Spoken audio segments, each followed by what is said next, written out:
सूदखोरी को अरिस्टोटल ने सबसे ऊंचा काम कहा है, सबसे ऊंचा, ब्याजखोरी। अरिस्टोटल के अनुसार सूदखोरी, ब्याजखोरी सबसे ऊंचा कार्य है। और वो चूंकि सबसे ऊंचा कार्य है तो फिर उसी में से बैंकिंग सेक्टर निकला है। तो अमेरिका में बैंकिंग सेक्टर की बड़ी इज्जत है, क्योंकि वो अरिस्टोटल के कहे अनुसार सबसे ऊंचा काम कर रहे हैं, इसलिए बहुत इज्जत है उनकी। तो वो कहता है कि ये सूदखोरी सबसे ऊंचा कार्य है, और ये काम करने वाले समाज में जो भी लोग हैं वो बहुत ऊंचे लोग हैं।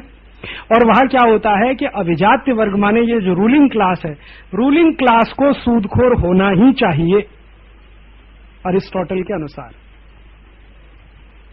उसको सूदखोर होना ही चाहिए, माने उसको हमेशा कर्ज देना ही चाहिए, ब्याज लेना ही चाहिए रूलिंग क्लास को। तो यही कर रहा है रूलिंग क्लास पूरा का पूरा, कि ये पैसा इकट्ठा हुआ, वो पैसे को ब्याज पे बांटा, फिर उनसे ब्याज लिया, फिर उसमें से पैसा बना तो फिर और को बांटा, फिर और को बांटा।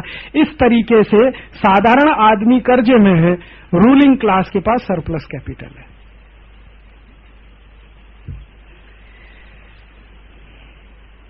अब जो है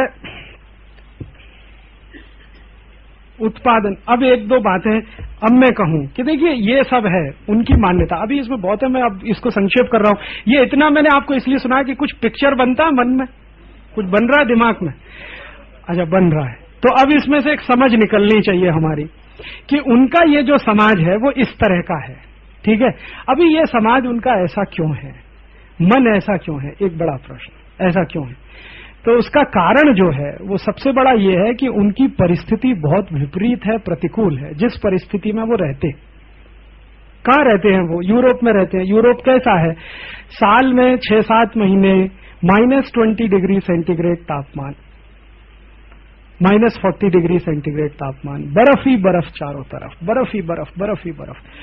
ठंड के दिनों में अक्टूबर से लेके और फरवरी तक, मार्च तक बल्कि कहना चाहिए, अक्टूबर से लेके मार्च तक तो खेत में भी कुछ काम नहीं हो सकता, क्योंकि बर्फ ही बर्फ, बर्फ। घर के बाहर नहीं निकल सकते, चारों तरफ बर्फ रहती है। सामान्य घरों में 2 दरवाजे होते हैं, एक छत के ऊपर होता है और एक बाहर होता है। जब बर्फ गली में भर जाती है तो छत के ऊपर के दरवाजे से बर्फ पे निकल के गली गली में चल के ऐसे जाना। भाई 6 महीने कुछ मिलेगा नहीं, बाहर बर्फ ही बर्फ रहेगी, बाजार जा नहीं सकते, भाजी ला नहीं सकते, ये कर नहीं सकते, वो कर नहीं सकते। तो सब घर में इकट्ठा करके रखो, तो संचय की प्रवृत्ति आएगी कि नहीं आएगी, परिग्रह आएगा कि नहीं आएगा। हाँ, और वही उसी में से इनसिक्योरिटी आएगी। और इनसिक्योरिटी किस बात की आएगी, वो इस बात की आएगी कि पता नहीं इस साल 10 महीने बर्फ पड़ गई तो, 9 महीने पड़ गई तो, 11 महीने पड़ गई तो, ये मन में रहेगा ना हमेशा। तो चूंकि आपको इतने कठिनाई में जीवन बिताना है, साल के 6-8 महीने आपको इतनी ज्यादा तकलीफ होने वाली है, ना आपको खाने को मिले ना पीने को मिले, बर्फ ही बर्फ चारों तरफ पड़ी रहे।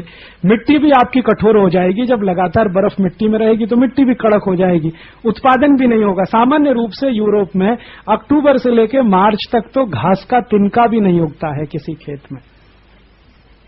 अब घास का तिनका उगे कैसे, मिट्टी रहे तो उगे, बर्फ ही, और बर्फ 10 फीट गहरी, 15 फीट गहरी, फिर बुलडोजर्स आएंगे, उनको हटाएंगे तो रास्ते बनेंगे वगैरह।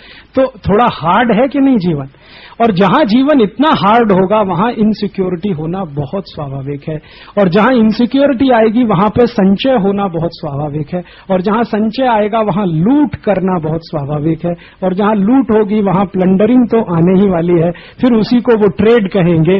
तो वो क्या करेंगे, वो कहेंगे चलो इकट्ठा करके लाओ 6 महीने में और साल भर का जीवन चलाओ। तो वो सब लाओ लाओ लाओ लाओ इकट्ठा करके रखो रखो रखो रखो रखो। ये प्रवृत्ति कहां से आएगी, ये तो इसी में से आएगी ना। अब हिंदुस्तान को देख लो, हिंदुस्तान में क्या है, बर्फ का तो प्रश्न ही नहीं है।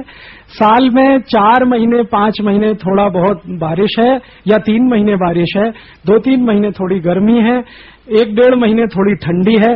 ठंडी में बर्फ तो आपने कभी देखी नहीं होगी। जम्मू कश्मीर हिमाचल वालों को छोड़ दें तो कोई कल्पना नहीं कर सकता कि बर्फ कैसे पड़ती है वगैरह वगैरह। माने मौसम उनकी तुलना में बहुत अच्छा है। अब मौसम बहुत अच्छा है तो हर चीज की उपलब्धता भी है। हर चीज की उपलब्धता है तो ज्यादा मारामारी नहीं है, संचय की प्रवृत्ति नहीं है कि ये सब लाओ लाओ लाओ लाओ इकट्ठा करके रखो। काय के लिए इकट्ठा करके रखना? मिलता है ना।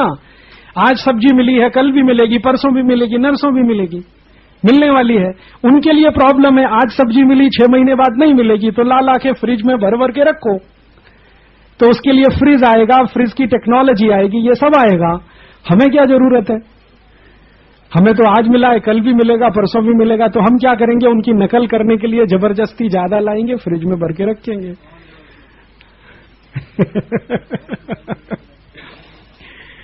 तो ये जो बनेगा पूरा तंत्र, देखिए जैसी परिस्थिति होती है वैसा व्यक्ति का स्वभाव होता है, जैसा स्वभाव होता है उस अनुपात से मन काम करता है। मन जिस विचार में रमता है उसी तरह की व्यवस्थाएं बनाता है। उन व्यवस्थाओं में लूटमारी भी हो सकती है, मारामारी भी हो सकती है, कुछ भी हो सकता है। तो ये यूरोप के लोगों ने इतनी लूटमारी की है, इतनी मारामारी की है, वगैरह वगैरह वगैरह वगैरह, उसके पीछे ये है। अब ये मैं ज्यादा विस्तार में नहीं जाता, एक छोटा सा हल्का सा पिक्चर आपके मन में बन जाए।